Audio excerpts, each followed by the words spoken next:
To have passion in life is everything. What's your Everest? Oh, Is it yeah. that 200-inch buck? They just look so impressive when they're wide. Especially running away. Welcome to this week's episode of Eastmans Elevated. It's like a think tank for outdoor activity. Sounds exactly like my hunting. Just always thinking about it, always trying to evolve it and make it better. Here's your host, Barney.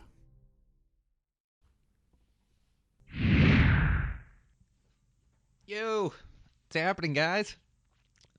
Man, I got a brand new Eastmans Elevated for you, and today's a good one. I have on my buddy Daniel Martin. So Daniel, he's extremely successful on public land just through his hard work, knowledge he's gained, and hunting instincts. And one of the things that he's really good at hunting is spring black bears. So we're just coming into the start of the season. It's just starting to get good.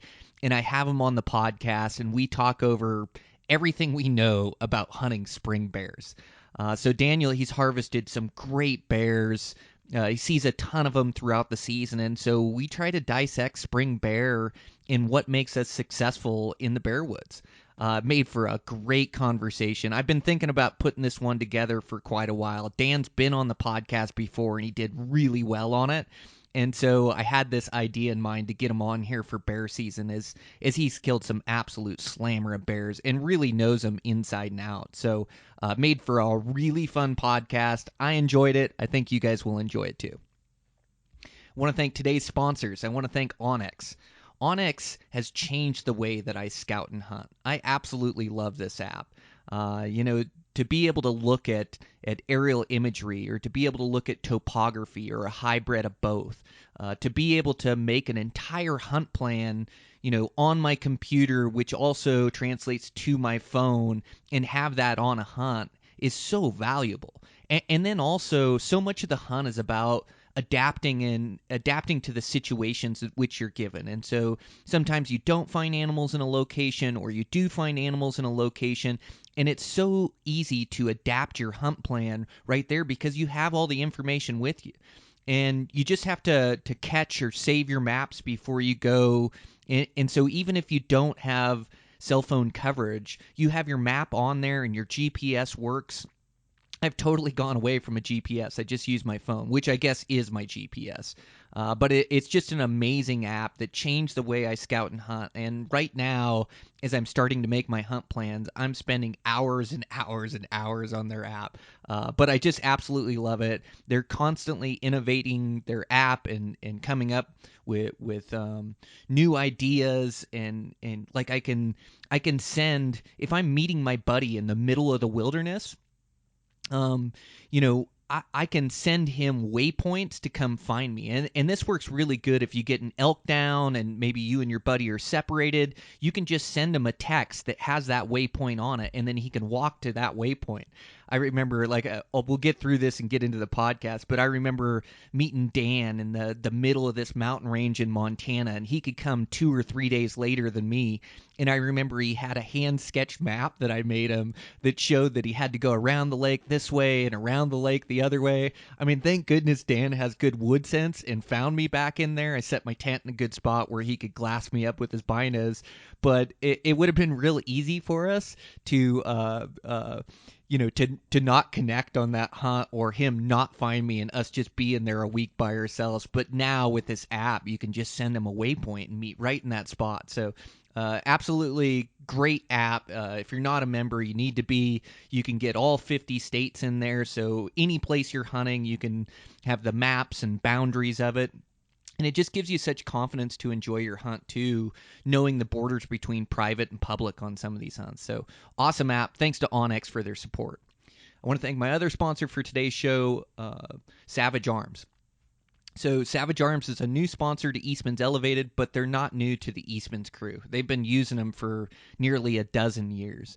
And Savage has a reputation for being the best out-of-the-box accuracy. And so these guns absolutely shoot. I can't wait to get one in my hands.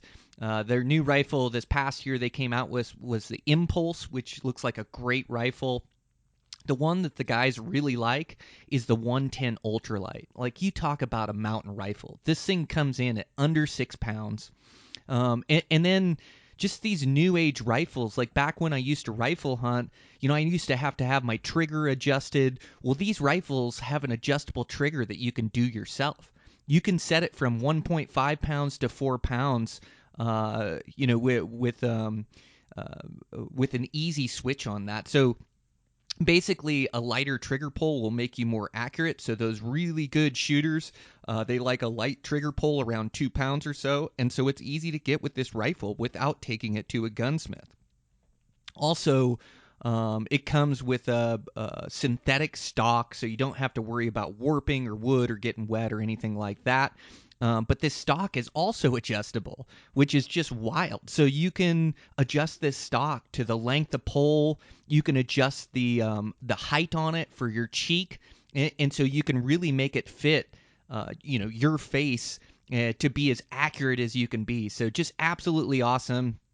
I'm having one built now that I'm really excited to get my hands and start shooting. But these are just awesome rifles, guys. So make sure to check out Savage Arms, and we're happy to have them as a sponsor here on the podcast.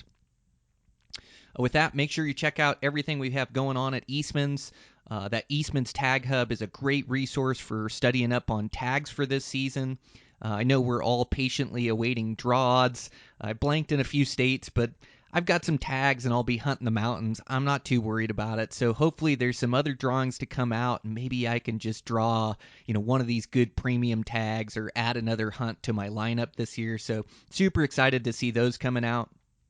And yeah, with that, gosh, we've got some great films that'll be coming out this year. I'm super excited about.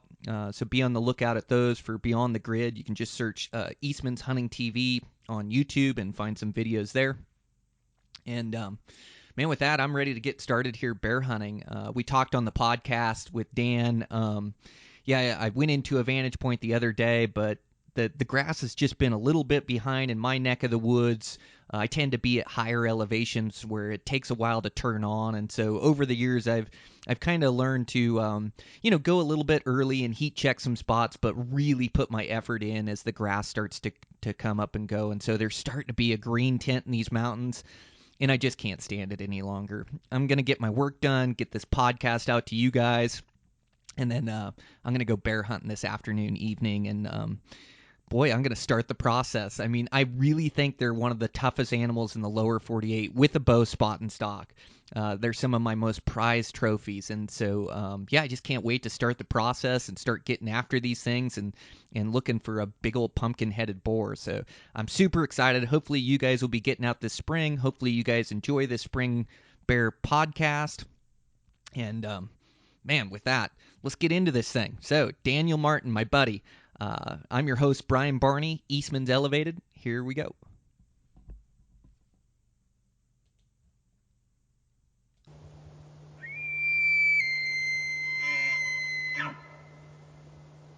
Hey, Dan, that's Brian. How's it going?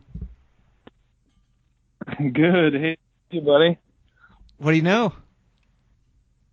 Oh, I know that the sun is out and it was a beautiful night to go for a run. Oh, good for you. You got yours in, I know huh? that life is busy and you gotta, I know that life is busy and you gotta enjoy those moments when you get them.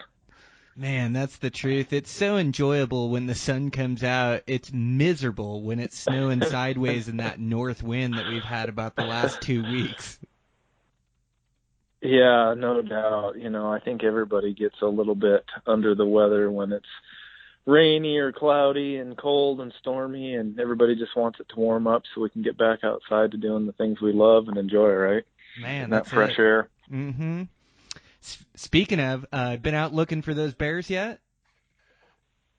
Oh, yeah. I mean, you know me, Echoes.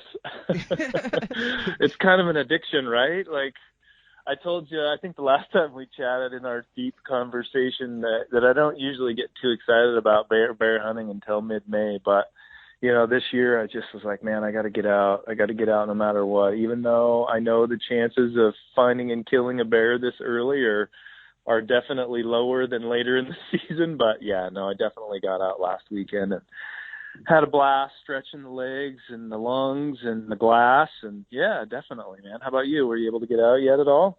Oh, it's fun to be out. Yeah, I got out this afternoon for a short session and hiked up to a new vantage point, just kind of checking Nice. out new country more so than anything else, Right. like scouting these vantage points and how I'm going to hunt it. So Yeah.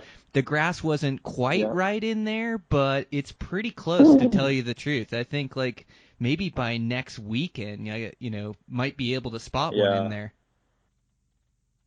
No, that's exactly what I found in the area that I went to, and it's so early. I knew exactly what I was going to expect, with the exception of not knowing what the snow level was going to be like. I knew it was going to be too early for the grass to be really popping up. We just haven't had those, that one really consistent long week of warm weather and whatnot, and a lot of sunshine for that grouse to sprout up. But you can always catch bears coming out of their dens and that higher stuff too. So yeah, it was a good weekend. So Oh, that's yeah, right. it's definitely the same thing though. It was like, yeah, this is like, let's find some good.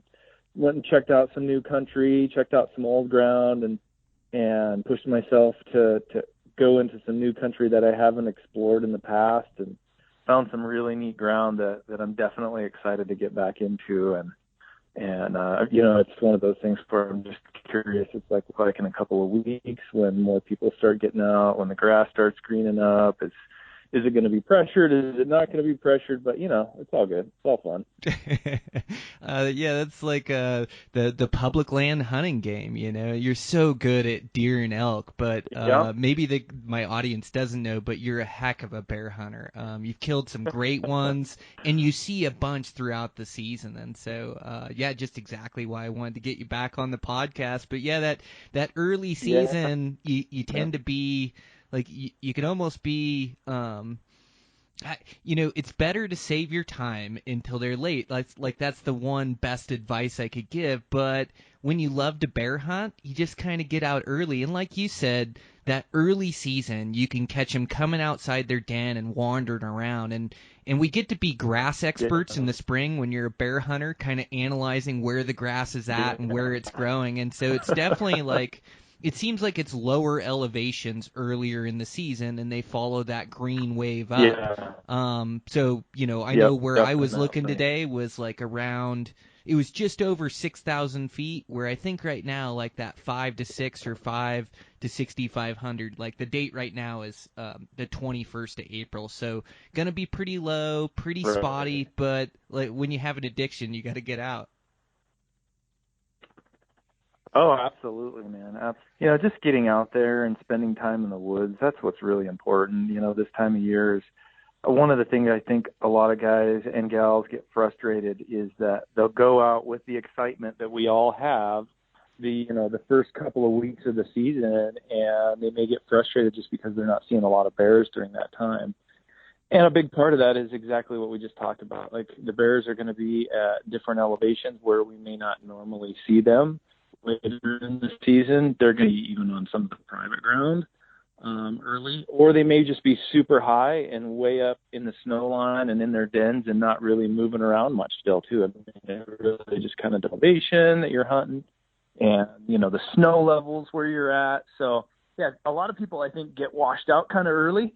And that's why I try to say I don't get super excited about bear hunting until mid-May. But I mean, let's face it, it was April 15th and we're all jumping at the bit to get out there, and go find some bears. So, yeah, like I saw some great new country this weekend. I didn't see any bears this weekend, but I did find a spot where I'm pretty confident there was a bear den.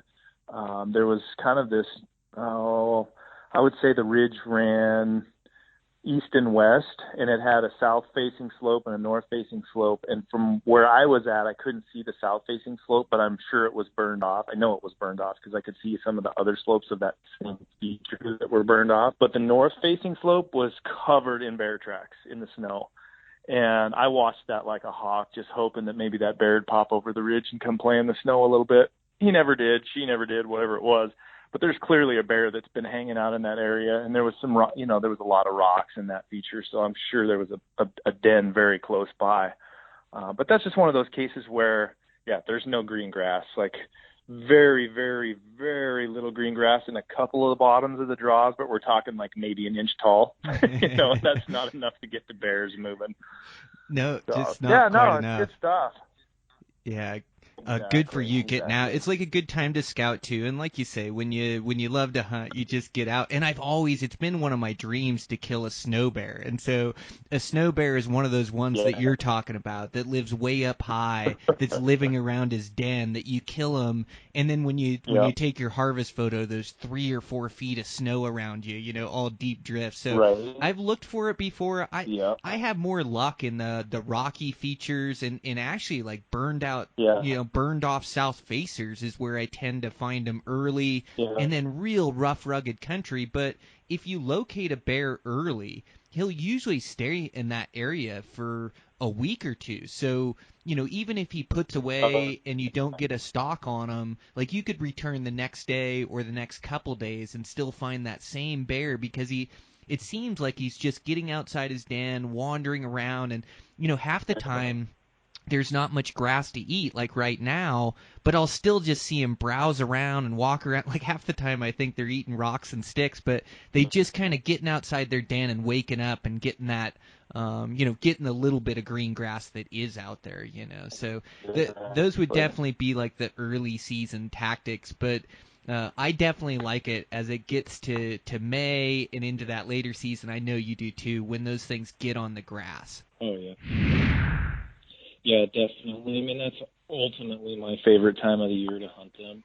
I think something that, a lot of people don't understand with bears is that coming out of hibernation is not like just waking up from a nap and all of a sudden you're awake and, you're out of hibernation. For bears, it's pretty subtle and it can be pretty slow. And it can be really dependent upon the weather and the elevation where they're denning up. I know of about I don't know, probably 4 or 5 really good den sites that I know that bears use every year. Oh wow. And generally speaking, I can't even get into those spots until probably mid-May, just because of the snow levels. And I know for a fact that, and I know this because I've actually tracked bears out of those dens, that you're right, they'll stick around that den, and they'll come out even in the middle of winter. On some occasions and stretch their legs and look around and then crawl back into the den. But as the spring weather comes and the snow starts melting and they start waking up, they definitely come out of their den and they'll wander around a little bit and they don't go far. And that can last anywhere from a week to a couple of weeks. And it really depends on the snow level. But as soon as that some of that ground starts to burn off close to their den, and they'll usually pick a site where that's pretty prevalent, where it'll start to burn off on an adjacent hillside or something fairly close to that den, then they'll start to wander a little bit more. And then what I've seen is you're absolutely right, like they'll drop off that ridge or that feature and they'll head straight, they'll drop a couple of 1,000 feet easily, maybe even a couple of miles, and get down into that lowland to start finding the grass. And as soon as this grass starts greening up and following the snow line, then it's like they're just right back up there. I'm not there that's going to keep them down there, but generally speaking, the bears like to stay high.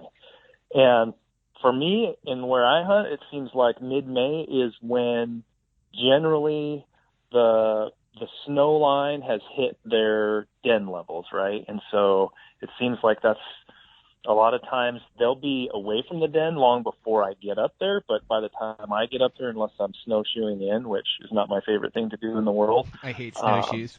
they're exactly. They're just not at those den sites anymore by the middle of May, but they're probably not that far away. I've still seen bears coming and going from their dens, probably, even into late part of May. In fact, a couple of years ago, a buddy and I went after a bear, and he ended up shooting the bear, and it went right straight back to its den after he shot it, and we ended up chasing it out of the den, and we just never got another shot on it. And the bear wasn't fatally wounded, fortunately. But yeah, it's just one of those things where I think just understanding how they move and travel away from the dens, and so I think that can definitely help folks. But it's tough. It's tough to find those den sites this early because generally speaking, they're going to be pretty high up. And that one that I found this weekend, like I said, I didn't see the den, but I know for a fact that there was one relatively close by because there was, I couldn't even tell you how many bear tracks were on that north slope, and it was in a burned out area. So they're there. it's pretty high. That was probably, oh gosh, maybe a quarter a mile above the snow line. Oh, wow. In that particular area. So I'm sure that bear was around close by. He might have followed, come down the ridges and was hitting the grassy areas, but I didn't see any sign of that. Like, there would have been snow fields he would have had to cross to get to some of those areas. So I think he was probably just from that south-facing slope or just hanging out in his den still. So I did talk to one hunter this weekend that did see a bear, and same thing. It was way up high, way, way high.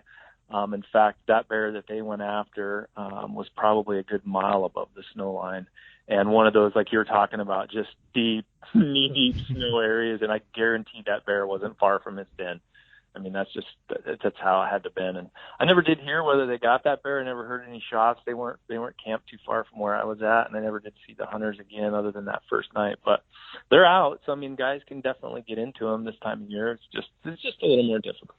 Yeah, it just seems like once they start to follow that green wave or get on that green grass, like it's a really good time to put effort in at the right elevation, because if you put the effort in when they're out, you tend to see them. And I think I got this theory. I think you told me the theory that you think the bigger bears, because you're looking for an exceptional bear, like that chocolate you killed a couple years ago, and some of the bears you pass up, I would be happy to shoot. But you're looking for an exceptional bear, and I think you told me one time that you think that those bears den higher and are the last ones to come out. And I think I heard that theory from a guy in Idaho as well that baited a bunch of bears. He had that same theory about those big ones coming out late. Did I hear that from you? Did I hear that right, Dan? Yeah, we talked about that last time, and just in my experience in the umpteen years of bear hunting, it seems like consistently that the bigger bears den way higher, and yeah, they love to hang out up in that high snow because there's no pressure, and there's really no reason for them to come out. And generally speaking, the bigger the bear, they're going to have a lot more fat reserves anyway. That's going to make, it's going to help them last longer through the winter. I mean, anybody that's killed a bear, that they're just, especially those fall bears, like they are plumped up. And it's nothing for a bear to put on several hundred pounds over the course of the summer and going into the fall of fat reserves. And the bigger the bear, the more fat reserves they're going to have. And so it definitely, I think, carries them through the year long. And they also don't get pressured when they're that high, you look at grizzlies too, and grizzlies are the same way. Like they den super high. There's not any pressure, but they'll travel miles and miles and miles once they decide to come out of that den to get down into where the feeding areas are. I mean, there's times where I've tracked bears out of literally waist deep snow areas, and I'm not a short guy, so waist deep is pretty darn deep. And you're just like, holy cow, what are these bears doing this high still? And I can't put a number on it because I think every mountain range is different, but I have definitely seen big bears, denning up in that 10,000 feet pretty consistently. Wow. Yeah. Well, and you got to remember the time of year that they are denning is, usually fall hunting season. So they're usually going to want to den in remote locations, and remote locations in the fall are the same thing in the spring, way up high where guys can't get in that deep snow. So that totally makes sense to me. But you're right. Once they get on that food source, they'll travel miles, and it seems like these bears, like, you bring up a point about pressure in these bears. Bears love to be secluded. They hate human pressure. They don't want to be in the middle of a wide open meadow. I mean, don't get me wrong. Sometimes you catch them in a real lush meadow, but usually it's like a pocket park, like a pocket meadow, surrounded by trees with good escape routes. Like these bears want to be really secluded. And so I think it's almost like more important to look for the country that the bears really like than looking for the bears themselves. Like finding that country that fits this criteria of these,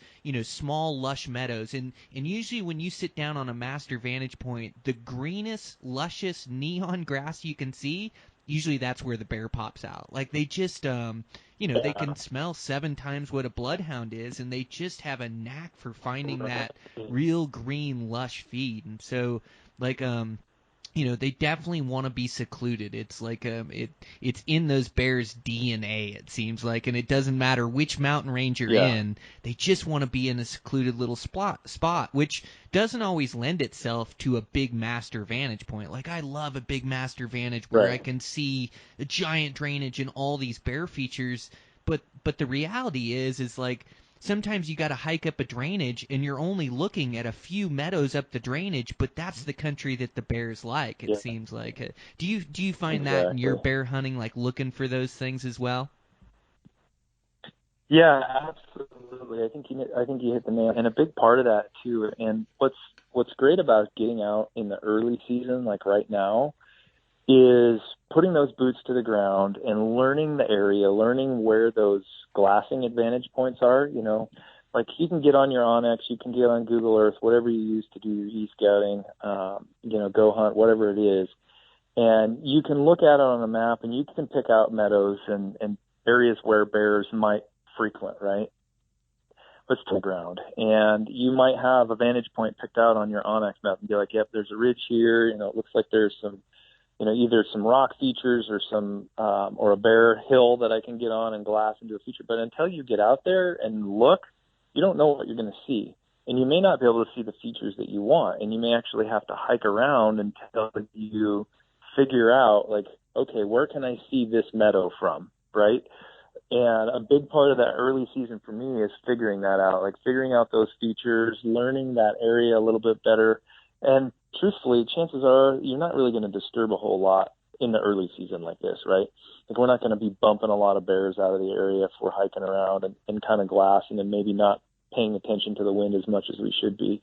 Whereas later in the season, if you've already scouted that area, scouted that drainage, whatever the case may be, then you've got a good idea of where might those bears find those little places of solitude. Because you're absolutely right. Bears are creatures of darkness. They like seclusion. They like timber. I hear a lot of people talk about, well, that ridge or that canyon burned a couple of years ago and it's going to be awesome for bears. Yes and no. It may and it may not be. Bears like cover. And if all the cover burned, bears aren't going to be there. Like, that's just the matter. You hear a lot of people talking about burns and how awesome they're going to be for bear hunting. Generally speaking, burn's probably not going to be great for bear hunting. The edge of the burn might be great, where they still have cover, where they can still seek that solace and seek the darkness of the timber. Generally speaking, like you said earlier, you're not going to find them out in the middle of one of those giant open meadows. They feel comfortable unless they feel safe, not pressured or anything like that. That we talked about the green grass, right? The chartreuse green grass and how much the bears love that. And you're absolutely right. But I've also found areas where I've found that grass, I've found those features, and, I'll watch it for a week, 2 weeks, and there's no bears. And I'm like, what's going on? Why is there no bears here? And I walk down, get a little closer, walk through there's no bear sign. And it's like, why are there not bears here? There's a reason. Sometimes I haven't figured it out. Sometimes I'm like, well, maybe it's human pressure. Maybe there's too many people. Maybe, there's just something else going on. So I study it and put it all together. But ultimately, I think, what's going to make you successful is just keep moving and keep trying and keep looking. And then obviously, I think we talked about it last time, keeping a journal of where you're finding bears, when you're finding bears, and making a note of the features that you find them on, including, is it a south-facing slope? Is it the bottom of a canyon? Is it a north-facing slope? What do they seem to be doing there? Are they moving there? Are they feeding there? Or are they just wandering through? We've all found those wandering bears. Yeah, it's so true. That's such great insight, Dan. Like, everything you stated right there is to a T bears. And I know what you're saying about that burn. That we've had a couple burns around in this area that I thought would go unreal, that went real neon green grass. And the bears just weren't there. They're kind of, I've got a couple on the edges, or like one in like a real pocket burn that's surrounded by timber. But yeah, they just don't want to be in that open space. So that's a great point. The keeping the journal, like and learning the spot. Like, oh, when you were speaking to me, when you talked about, like, it's one thing to look at onX and think you can see those features. It's another thing when you get in there. And I found that today. I got into Right. this spot that I thought was going to be the really good vantage point, and I could see a lot of the opposing ridge that I wanted to, but the stuff that looked like real bear country that was right at the snow line was up and around the corner. And so, I had to go up the ridge another half a mile, and then I found a rock outcropping, and it's like, oh, now this is the spot. Now I can see around the corner what I want to see. But it takes like getting in there and exploring it. And the best bear spots, it's usually not your first time in there. It takes like going into these spots and learning it. And I know, some of the bears just aren't everywhere. There's less of a population than ungulates, so it's really easy to strike out. And that's why guys get frustrated. Is you can walk into a good spot and not see a bear. Some of my best spots, I could get blanked in there 2 nights in a row, but I know it's a good spot because I've seen bears there where I'll show up a third night and all of a sudden I'll see one out. It's so it is finding that good country. It's looking at it, and then it's like after years of experience, you get this network of good drainages and good locations that you like, but it's not getting stuck in a rut and just being in that spot. Like you also you have to explore and get new spots, and you also have to adapt your hunting to that season. Like every season is different. This season is different than last season, different than the season before. And some years they're harder in some drainages and less in others, just because of snow melt and conditions and elevation that they're at. But you're right. If you keep a journal, bears like the same locations, like the same meadow. I can tell you, if I see one bear there, I've probably seen 20 bears there, because they just like that meadow or that spot, or like moving through country that way. And so it's a bear meadow, but then there can be a meadow right next to it that they never walk through. It's so weird, but they just build these behaviors and habits, and it is watching them. But that making a journal, you're so spot on, because in the spring, for me, it's all about elevation. And you stated it earlier, like every mountain range is different. And so my elevation where I'm seeing bears might not be the same elevation that you're seeing bears in your mountain range. And the same with, like hillsides that face, in my country, I find a lot on north-facing slopes. But as I go to western Montana and there's more cover, you seem to find them on the south-facing slopes. And so trying to build a rhyme and a reason of where you're seeing these things, and then you can find more bears from that intel or information. Yeah, absolutely. Bears are very habitual. Generally speaking, they'll stay in the same den location and then they'll move on to a different den location. And they won't usually stay far. They're very migratory. If you identify those feeding areas and those travel corridors, and by identifying, what I'm talking about is spending time in the woods, seeing the bears, looking for the bears, finding the bears, and then identifying what they're doing there. Like if you find a bear that's in a meadow and he's just tearing it up and eating it up, and, obviously he's feeding there, it's a feeding area, right? If you see him 3 nights in a row in the same feature, maybe he's in a meadow, but it's not too far away, or maybe he's just over in the next draw. Chances are, like, that's his area, that's his range, right? If you never see that bear again in that area, chances are he's passing through for whatever reason, he or she, right? It feels like, to me, what I've noticed is that they're very, I don't know, patternable is the right word, but they are to some extent. But they are definitely very migratory in their movements, and their movements are driven by food and or mating, right? And so towards the end of the season, you're going to see the bears, especially the boars, move out of the areas, going after the sows, and their range can be enormous. They can cover 10, 12 miles easily in a day looking for a hot sow. But generally speaking, the sows, their range isn't going to be near that. They'll stay close to that den site, generally speaking, as long as there's a food source nearby, and they won't really migrate out of that area too far. I mean, they'll, depending on whether they're pushed by hunting pressure or other predation, other grizzly bears, other bears trying, a spore coming in to try to kill the cubs or something like that.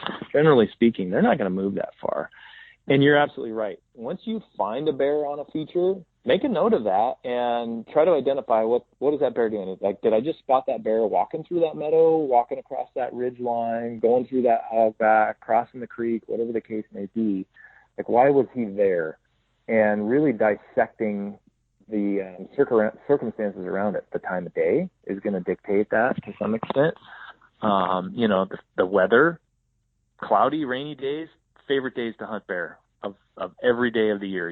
I love it when it's those drizzly, cloudy, foggy days. Like, those are primo bear hunting days to me.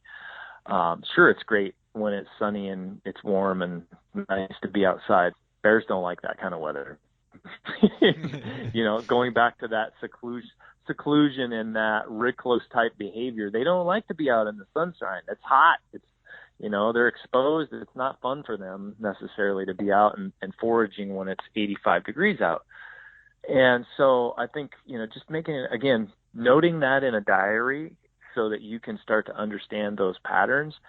Yeah, you and I, when we learn our spots, we know that we can go back there year after year and may not see a bear in that feature tonight, but if I sit there for a week, I'm going to find bears on that feature. Guarantee horses there.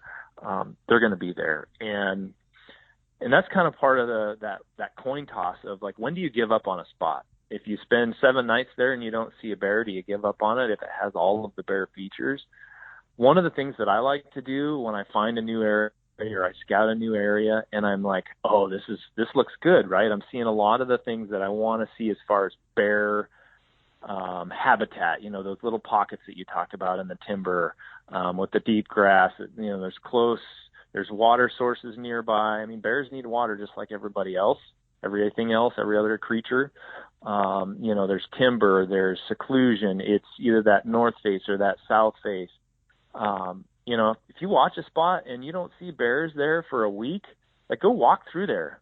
Is there any old bear sign there? Is there any bear sign there at all? And then that might give you an idea whether this spot's bust or not. Because there's been times where, yeah, I've hunted a spot and not seen bears for days or weeks, but I know there's bears there because I've seen them there or I've seen sign of bears in there. And so then you kind of have to just ask yourself, like, when are they here? Is this a fall type of a situation where the bears are in here in the fall, or are they in here in the spring? So I think, again, that I can't stress how important that journal is, just because then it gives you something to look back at. And, like, when was I seeing bears? What time of day was I seeing bears? What were those elevations? What were the temperatures like? What were the conditions that day? And that's how you learn and become a better bear hunter, right? That's how we figure it out, I guess, is what I'm trying to say. Oh, it's so smart. Yeah, I mean, that's it. That's where you take it from a black magic to science in the spring and figuring out where those bears prefer, and then, giving yourself a good chance to locate them, and then you just start finding them. So that journal is so important. And then I like your tip too, like, go walk through there. Like, I really use, like, most of the bears I see, the majority, like 80-90% are seen from a vantage point. I will bump into the random bear, or sometimes I see him as I'm hiking. Like, sometimes the country doesn't lend itself to a master vantage point where I have to hike the ridge and kind of glass across, but the majority are seen from vantage points. But that being said, like, I've got to hike to these vantage points or hike to these ridge lines. And so while I'm doing that, that's where I'm really looking for tracks and sign. And when a bear's really living in an area or a meadow, he craps all over, and especially if he's really, like, centered on one meadow. Like, sometimes they just get stuck on one feeding pattern, and there'll be 50 piles of crap around there. There's a bear living in there. And so a lot of times I use this hiking to my vantage points, hiking skidder roads really green up, and bears use them like a highway through country. Or even just bear spots, just hiking to these vantage points and paying attention to the sign. And once I see the sign, then I kind of know they're around, and I'm looking for other vantage points that kind of show off the meadow that I'm seeing the sign in. It's like, well, how can I come in here and glass this spot and not have to walk through it? Because even when you find a good bear meadow, it's not like you can hike to it and there's a bear sitting in it. It's almost like you gotta get to where you can see that meadow, and then you've got to sit on it for an hour or two during prime time, and afternoon, evening, Right. wherever you've been seeing them move and in your journal. But then you sit in there and you watch that meadow, and pretty soon you just see a dark spot that starts to appear, and they love like the edges of those meadows or just inside the timber. And Yep. Exactly. yeah, you just find those vantage points where you can see it, and then you can make a move and kill that bear. But if you just hike to where that bear's at, there's just like, it's getting too much human scent in there that's swirling around, and who knows, like it's almost impossible to hit your timing right when he's standing there. So you got to look how you're gonna see country, not just how you're gonna hunt it as well. Yeah, absolutely. And I mean, it gives you the ability to make a solid game plan, right? It gives you the opportunity to figure out what the wind's doing and make a plan to kill the bear. And a lot of that too is, again, falling back on knowing the area that you're hunting well enough that you know where you may have to get to make a play on that bear.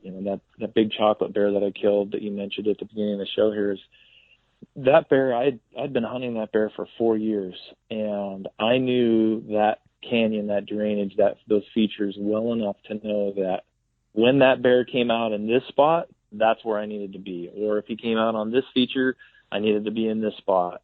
And, it would give me this far of a shot, or the wind would be right, or whatever the case may be. And if you haven't spent time in an area and you don't know those things, you're decreasing your odds at harvesting that animal successfully. Now, it doesn't mean that you may not get lucky and you might not pull it off, and that happens, and that can happen. But the more time you spend there, you're more familiar, more familiar you are with that area, then you know where those places are, that logging road that's going to cut the distance, that game trail that's going to keep you downwind, that ridge that's going to, you're going to pop right up and it's going to be 50 yards away kind of a thing. And just having that knowledge of, especially where you see those bears in those areas.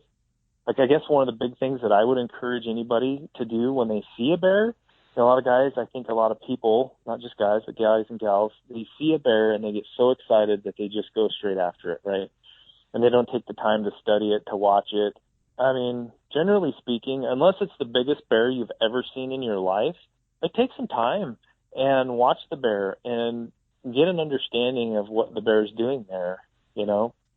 There might be cubs that you don't see, and sometimes I've watched bears for hours before cubs pop out. And you're like, oh man, I'm glad I didn't make a play on that bear, because now there's cubs there, and I'm not going to make a play on that bear. And so give it some time and kind of let it marinate. And chances are, unless it's a big boar and it's late in the season and they're traveling for sows, chances are you're probably going to find that bear again, unless there's a lot of pressure in there. And even if a pressure, I would still encourage people to just take the time to watch what that bear is doing and make a solid plan, and then execute a stalk, right? And if it goes wrong, then learn from it. What did you do wrong? What screwed up? Maybe there was a different place you could have made your approach, or whatever the case may be. But yeah, I think honestly, like, bear hunting is so much fun, and I don't want people to overthink it. But I think what I see, especially when I talk to people who are new to bear hunting, is they get frustrated at first because they're not seeing a lot of bears, and maybe they move a lot, and they try this drainage one night and this drainage the next night, and hey, there's nothing wrong with scouting new country. I guess trying to encourage people not to get discouraged by not seeing bears, like, keep trying. You're going to find them eventually, and you'll figure it out. But certainly, if you're not seeing bears, then maybe you need to switch up your tactics. Maybe you need to look higher. Maybe you need to look lower. Certainly don't get in a rut, though. And I think, again, falling back onto it, where you're not seeing bears is just as important as where you are seeing bears. Because obviously there's nothing that's a better sign than where you're not seeing bears. All right, well, I thought this was going to be a great feature. It's got some north slopes, some south slopes, but maybe there's no water, maybe there's no feed in here, and there's just no bear sign. Check it off the list and move on to something different, right? Yeah, that's exactly right. That is the biggest challenge of bear hunting is keeping your head in the game and keep looking. And I've been frustrated too, putting in multiple nights and not finding them. But if you keep putting forth the effort and keep theorizing, you run into them. That was really cool to hear about that big chocolate that you killed. I think you named him Chocolate Thunder, but just how you got to learn that drainage in 4 years of hunting that place, where you knew, every meadow that he'd pop out, you knew your play on them, and you advise people to really take a look at these bears, and that's important for field judging. It's also important for drawing a conclusion to what that bear is doing, whether he's feeding, whether he's moving, is he going to stay in that meadow, and just like you stated, it's chess, not checkers on these bears. You don't just run after him the first time you see him. Sit back and watch him and see what he's doing. And a lot of times when you see these bears, you can't really get to him to shoot him before they put away anyways. So it's just collecting data and okay, he came out in this meadow. It's still early enough. He put away. Now I'm going to go stage up closer to this meadow, and I'll be in striking distance when he comes out. Or tomorrow night, I'll be on that rock outcropping where I'm striking distance of this bear. And so, really coming up with a good game plan. And those bears, they can smell 7 times what a bloodhound can. And a bloodhound, but a bloodhound can track a kidnapped kid in a car, the smell coming out of the vents and where that car drove days ago. So a bear can smell 7 times that. That's just amazing to me. And so, the wind just has to be right. Any wind swirl and those mountain winds are tough too. And so, it's paying attention to the wind. It's paying attention to the wind all the time, trying to have a higher understanding of it, having a higher understanding of the directionals and how they move through, the thermals and when they start to change. And so, this can all be written down in your journal, and you don't have to see a bear to start reading the winds in the mountains. You can take note at your vantage point and when you're hiking back to your truck and the times, really having this higher understanding of the wind, because when it pays dividends is when you find that bear you want to kill, because it's all about the wind. Your approach, you have to be 100% with the wind, or you will get busted and that bear won't be there when you get there. So for me, that is the most important factor, when stalking a bear, that, and I guess, using the topography and making sure I can see that bear. But a lot of times, I'm trying to get into bow range. So I'm trying to get really close. So it's just all about the wind.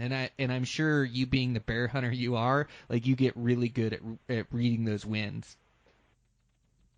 Oh, you have to be. And to mention it earlier, sometimes you look at a spot and you're like, why am I not seeing bears here? This has everything bear written all about it. But honestly, that particular pocket of lush green grass, for whatever reason, the thermals aren't right in that spot. Because there's areas where literally I will see exactly what we're talking about, that lush, just beautiful green, you're like, oh, that's a bear heaven spot. And the next meadow over, may not even half as green as that one, but that's the meadow that I always see the bears in.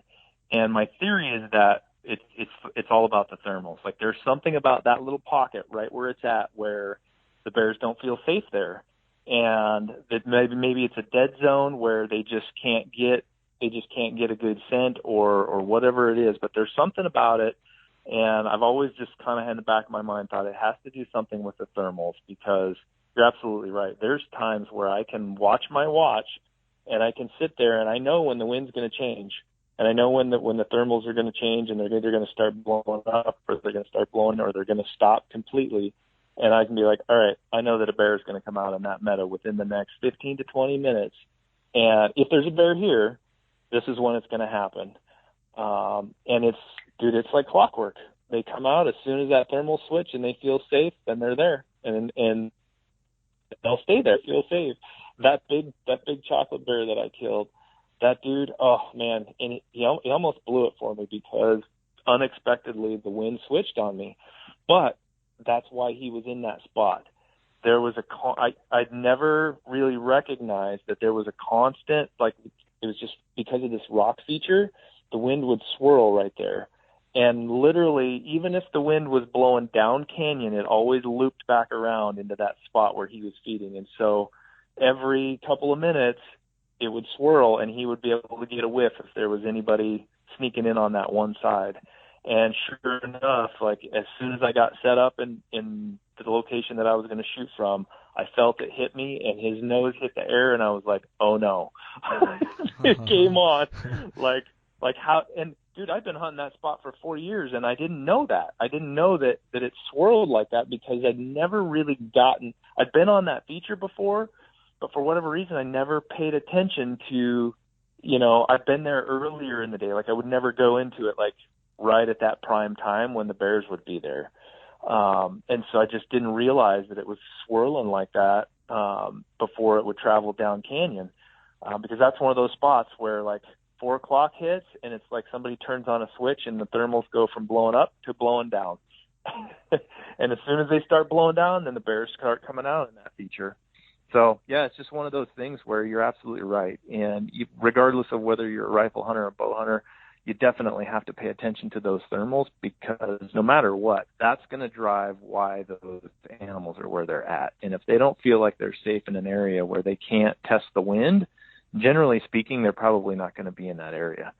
And I think that's for, especially like some of those logging road areas, you have those dead nights where it just gets really calm. I feel like the bears really try to stick to those more secluded pockets in the timber where they feel safer, right? Where they're seen from outside predators, kind of a thing. I don't know, just a theory. Oh, I like that theory. I think you're right, just because of all the times I've made stalks on bears and I get to where they're living and the wind gets finicky. It's like been good the whole time over there, and then I get to where they're living and it like swirls where they're living. And I think your theory's spot on, that they're living there for a reason. They tell time by their nose. Like they can walk around and tell when an animal walked by days ago. Like you better bet like they're choosing their location that they're feeding, where they're getting swirling winds, where they can tell when danger's approaching, not only human danger but other bear danger or grizzly bear or whatever it is. And it's I think of black bears like it's entry level dangerous game for me. Like you have to be right on it, but these bears as well, like sometimes they can be more spooky than a whitetail is. Like you get in a meadow with a bear and that wind swirls and he gets any whiff of you, he is out of there. They tend to do this this slow turn. Anytime you see the slow turn, that bear is getting ready to go. He starts to slow turn away from you and then starts running as fast as he can, and he's out of there, So yeah, that wind has to be right. So like it's one thing, like the biggest challenge for guys is finding bears, but once you start finding them, you just have to have that higher understanding of the wind if you're going to kill one, and especially kill a big one, because they're going to be living in one of those spots where it's really finicky in there, Yeah, so. Absolutely. And those big bears, man, they just, it's like anything. Like we talked about this last time. When you step up to that next quality level of bear, and we're talking like beyond 6 feet, 7 feet bear, big blockhead monsters. They're just like we talked about earlier. Like you compare that to a 400-inch elk running around out in the woods. There's not a lot of them out there. It's not like there's one in every canyon and you're just going to get lucky and stumble onto them. That's not how it works. But they are so much more educated. I mean, think about the lifespan of a bear versus an elk or a deer. I mean, it's nothing for a bear to live 25 years, right? Elk don't make it 12 years. If they're lucky, that's half that lifespan. And so think about how much more knowledge that creature can gain in its lifespan, avoiding predators, avoiding being hunted by other bears or even humans, and getting to, the age of 25 and becoming this giant bear. Like, they don't get that way by being stupid. And a lot of these bears, especially those big bears, man, they are nocturnal as all get out. And it's tough to kill those bears. And a lot of times I find the sign of those big bears in the deep, dark timber, and it just makes me scratch my head. I'm like, how can I kill this bear? Because they never come out. They're never coming out into those meadows. They're never coming out into those logging roads during the daylight. And unless you really stumble upon them, sometimes it's just like dumb luck. But not to say that the big bears don't make mistakes and you don't see them. Like, it happens, but it's definitely a lot more rare. Oh man, you're right. You love to hunt big bears, but like how many bears do you have to look over to find even a big mature one, like a big 6-footer, and then how many bears do you have to look over to find a giant? Like you said, it's like a 400-inch bull or a 200-inch elk. Like you see that giant, maybe once out of 50 bears, or one out of 100 bears is that giant level.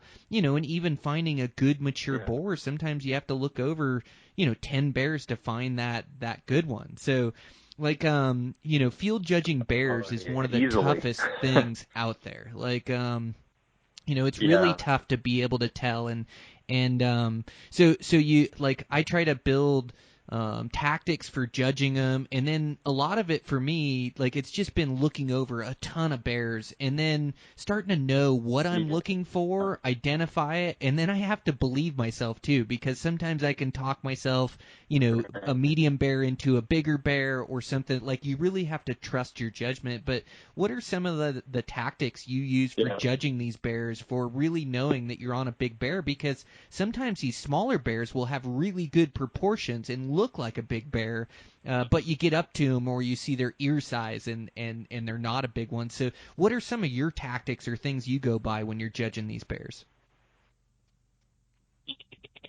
That's a great question. And you're absolutely right. A lot of people, it is hard. It's really hard, especially if you're just getting new into bear hunting and you haven't spent a lot of time looking at bears.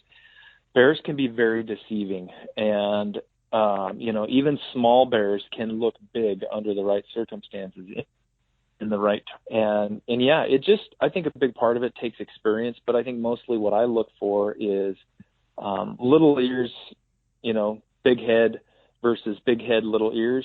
A lot of times I'm looking at the distance between the ears. Do the ears look pointed over? Are they on the top of the head, or are they on the side of the head? Even when you actually get the opportunity to see a big bear, and especially if you can watch a big bear up close, you will recognize those features really immediately. And for me, just because I've had so many years of looking over hundreds and hundreds of bears, I mean, on average, I would say I look at 100 bears a season probably. And some years, just depending on how much I get out, maybe a little less, sometimes a little more. But on average, when you see a big bear, for me, it's like, I know that's a big bear. It's like instantaneous, like, oh, that's a big bear. And sometimes it's depending on the distance. So if I'm a couple of miles away, sometimes it's really hard to tell, right? Like, distance plays a big factor in field judging a bear. If a bear is 3 drainages away and 3 miles away, it's going to be hard to judge that bear. But at the same time, if you're looking at a bear 3 miles away through your glass, chances are it might be a pretty good bear, right? The baby bear at 3 miles isn't going to be easy to see. So, the things that I would focus on are the walk. A big bear has a swagger about it, right? Like, their whole body moves kind of side to side. They're, and I don't know how to explain it other than, literally, if they're walking towards you, it looks like their whole body's making like an S. Like, they just move side to side, this big waddle, right? And smaller bears just generally don't have that. And I think, looking again at the head and at the face is a really good indication of what that bear really truly is. We talked before about big bears, big lengthy bears being really difficult to judge, in my opinion, because sometimes they're long and they look skinny and you're just like, it's not a very big bear. And the perfect example, my brother killed a bear down in Wyoming, and the thing is enormous. It's 7.5 foot, squared out. And to look at that bear, he's just super long, and like, he doesn't have his belly dragging on the ground. He doesn't look that big, but that bear weighed almost 600 pounds. He's just enormous. And so, it can be tough. Like, where I hunt, there's a lot of roly-polies is what I call them. These short, fat bears where it looks like their bellies are dragging on the ground. And generally speaking, they're not necessarily a 6 foot plus bear. It might be a great bear. They might have, an 18, 19 inch skull. It might be a great bear, but they're not that next level just because they're not really lengthy. You know what I mean? They're more girthy than they are lengthy. But ears are definitely probably the biggest thing to look at, I think, at least in my opinion. Certainly bears are like humans and they're all built a little bit different. But generally speaking, when the ears are on the sit in theirs, I would, when I'm looking at a bear, especially if it's within a couple hundred or maybe 1,000 yards or less, looking at the distance between the ears. Another really good thing that I've found, like telling the difference between boars and sows, especially those dry sows, is the shape of the bear.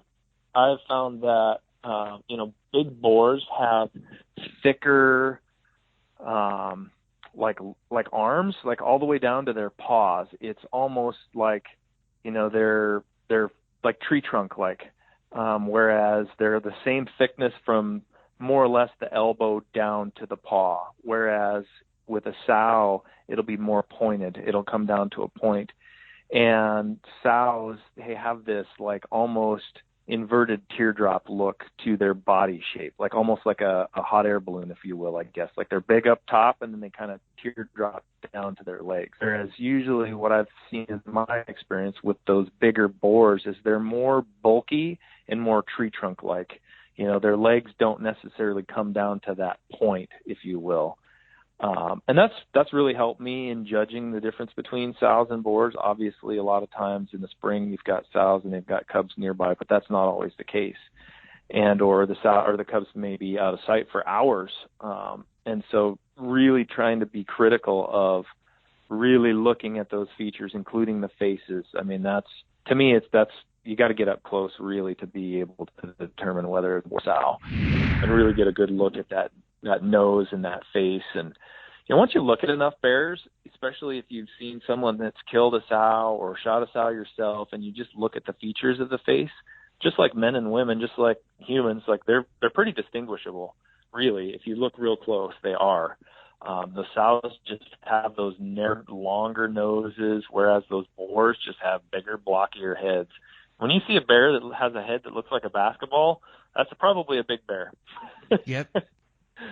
Gosh, all of that is just such great tips that have taken, years of watching so many bears, but it's so spot on. You mentioned it a couple times, being close to be able to judge them. Like the ears are the best tell for me, but I can only tell inside 1,000 yards. Like beyond that, it starts to get tough to make him out and to see those ears or know what he is. And then, just like you said, like the big bear has the swagger, and when you see a big bear, you just know it. Like when you've been hunting bears long enough, Right. you see him and instantly you know that's a big bear. Like what you said with the sows and the boars. The sows have that longer face, that long skinny nose, long face from the ears down to the tip of the nose, where the boars, they've usually got like this stovepipe nose and like more of a square head, or more of a like you said, a big basketball head is usually always a boar. That's a great tell. Like when he's got that big head and a bunch of meat on it, that's when you know it's a boar. And then I really like the forearms you described. Like those boars have bigger chests, bigger front ends, bigger forearms, where those sows, like the highest feature on a sow is her rump, and she's bigger in the rump and it tapers towards the front, and she's smaller in the chest. So man, those are just so many great tips for judging those things, and then just looking at a lot of them. And when you do find a sow with cubs, look her over through the scope and look at her features, and what would you tell you that that's a sow, and really try to learn and be a student of the game, because it really is looking at a bunch of them. I had hunted bears for quite a few seasons, and I was still kind of lost at judging them, but since I've really dedicated myself to really trying to figure out what they are, their size, their sex, and then believing in my field judging skills, like been able to mostly get it right. And bears, you talked about those roly-poly bears. Like not every bear is going to be a giant, and even a bear that reaches full maturity might not be any bigger than a 5.5 foot, 18-inch skull boar. Like that might be as big as it gets, and that's that for me is a good boar in what I've shot for over the years. And I've been fortunate enough to harvest enough of those boars that now I can step up my game and go, okay, I really want them to be a 6-footer and a 19.5+ inch skull, or kind of set these standards that I'm looking for and looking for that exceptional bear. And it is the exception, not the rule, those bigger ones. But you have to be really good at your field judging if you want to kill a big bear, because you've got to be able to tell a difference between those mediums and a large. And just like you talked about, like a big bear doesn't always have his belly dragging on the ground. That one of your brothers, it's insane. 600 pounds, 7.5 foot, huge. I'm sure his skull was over 20, right? That one was 21 something. It was an enormous bear. Sometimes those are an absolute crusher. But the smaller bears, I feel like we talked about this too before. It's like it's pretty clear when you see a really small bear. Like it's like pretty obvious, and it's really obvious when you see a really big bear. But it's the hardest to judge those middle of the line bears. And for me, that's usually the tell as to whether or not it's a boar or a bear that I'm going to get excited about. Because I'm like, I don't know if that's a big one or not. To me, when I have that thought in my brain, I'm like, it's not a big bear. Like, time to pass. Again, when you see that next level bear, you know it. And you're like, that's the one I'm looking for. That's the bear I'm going to kill. But those, I want to say 5 to again, obviously it depends on genetics, but those 5 to 10-year-old bears, maybe even 15-year-old bears, they're really hard to judge, because you're right. They might be maxed out on as big as they're ever going to get, and they may just be a 5-footer their whole life, right? And so you might have a bear that just has really poor genetics but has a giant melon on him too, right? So there might be some interest in, like, well, you know what, that's a beautiful bear and that thing's got a huge head on it, and maybe he's not going to square out over 6 foot, but it's a bear I'd be happy with. There's nothing wrong with that.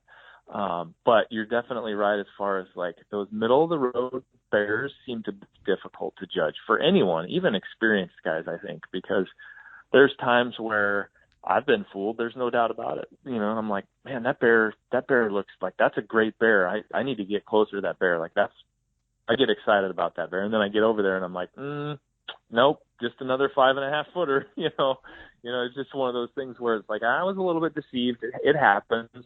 But then also being able to recognize that and being like, okay, well, that's not what I'm looking for. Let's move on and let that bear grow up. Yep, I've definitely had to call off a couple stalks when I get close, and it's just not the bear I think it is. So I've definitely been fooled too.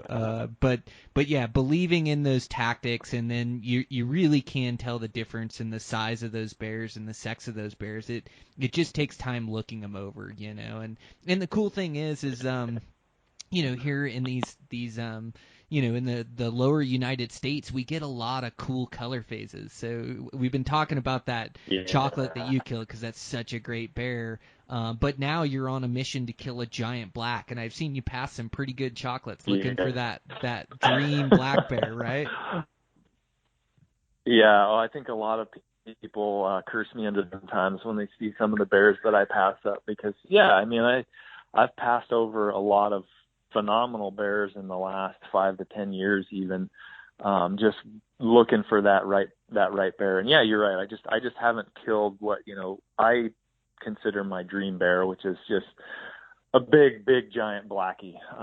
That's my goal. But I don't want to discourage anybody from killing a bear, right? Like, there's a lot of first time bear hunters out there who don't need that level of insanity, is the right word. Like, go out and have fun and hunt hard. And you know what? There's plenty of bears out there. Go kill a 5-footer and get that under your belt experience.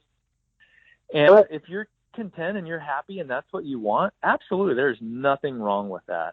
I definitely don't want to be like hunt shaming people that shoot smaller bears, because a lot of people love bear meat and a lot of people just love to bear hunt, and that's totally cool. For me, it's a little bit different. I've been there and done that. I've killed the smaller bears. I've killed the bears that I've kind of graduated up to the next level and the next level. And for me now, I don't have to go out and kill a bear. Do I want to? Absolutely. I'd love to go harvest a bear. Is that my goal every year? Absolutely. But I also know what my goal is, and my goal is that next level bear.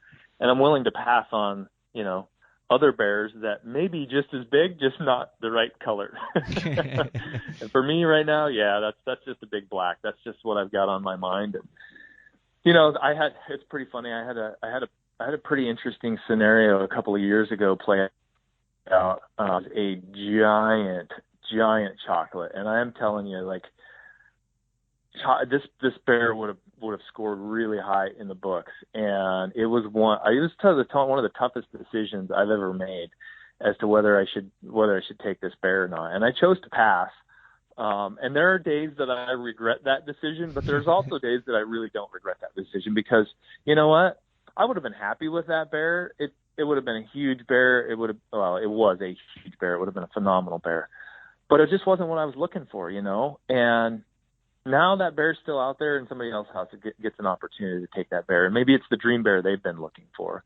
One of my probably the most joyous things for me in bear hunting is getting to know the bears in the areas that I hunt and watching them year after year after year, and getting to watch them either grow or maybe not even grow. I mean, there's times where there's several bears in areas that I hunt that I know for a fact that I've watched 3, 4, 5, maybe even 6 years in a row, and they're never going to be the quality of bear that I want to go after. But that doesn't mean it's not going to provide some other hunter a great opportunity, right?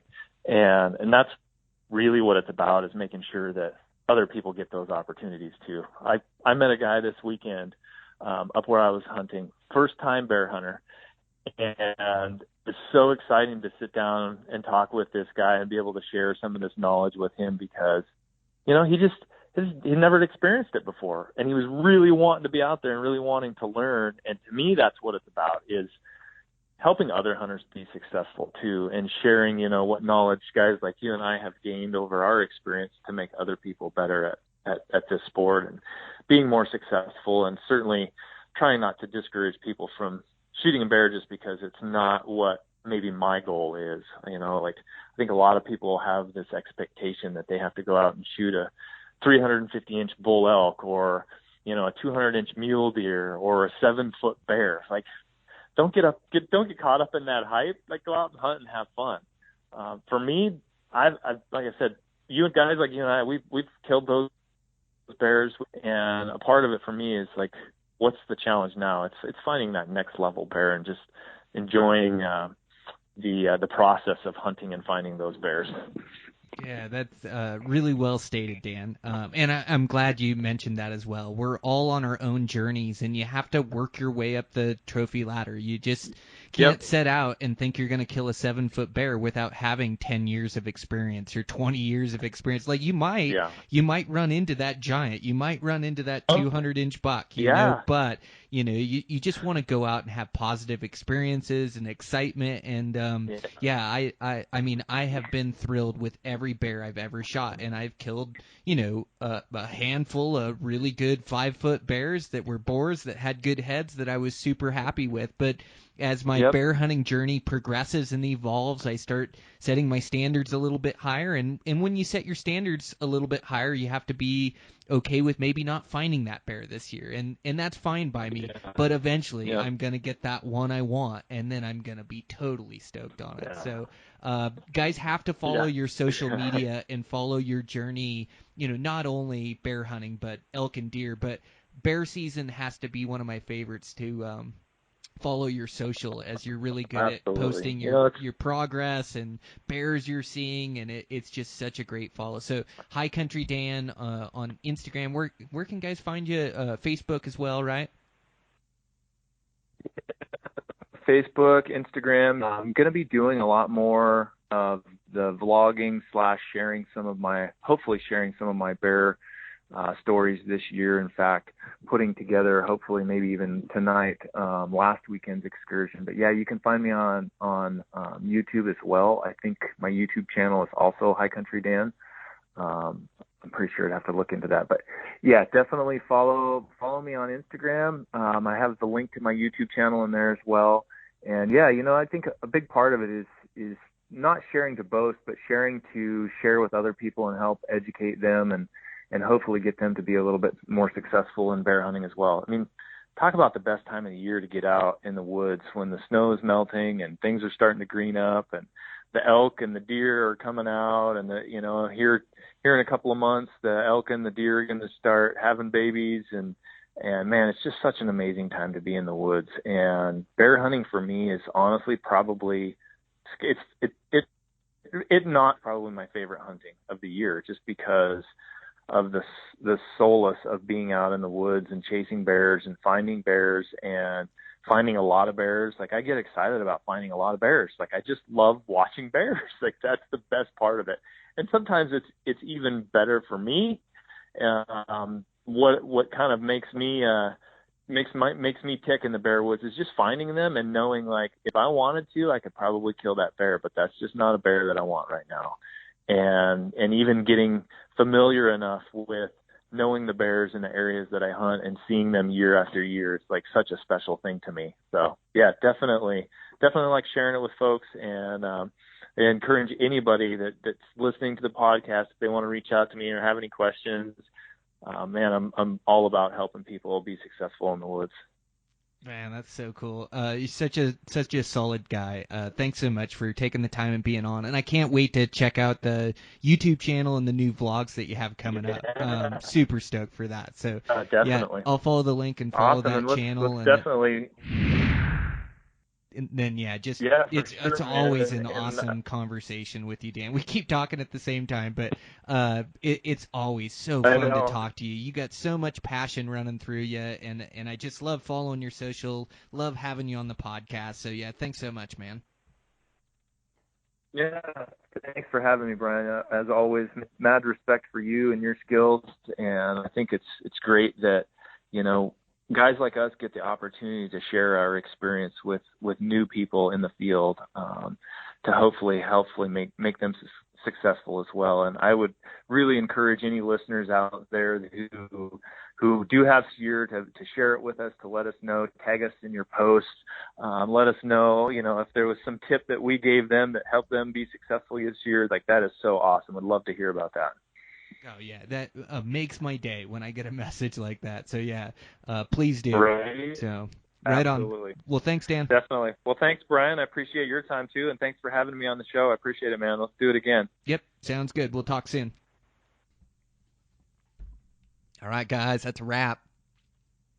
Man, thanks to Daniel for coming on the podcast. He just killed it.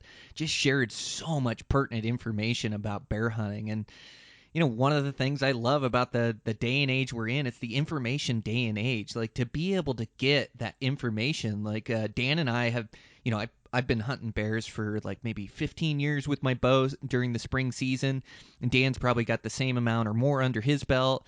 And so to like learn or to get this information that took Dan and I 15 years or 20 years of hard work to gain, and to have it come out in a podcast and have all this great information, like all the things that make us successful bear hunters, is just amazing, So hopefully it cuts your guys' learning curve. Hopefully you enjoyed it.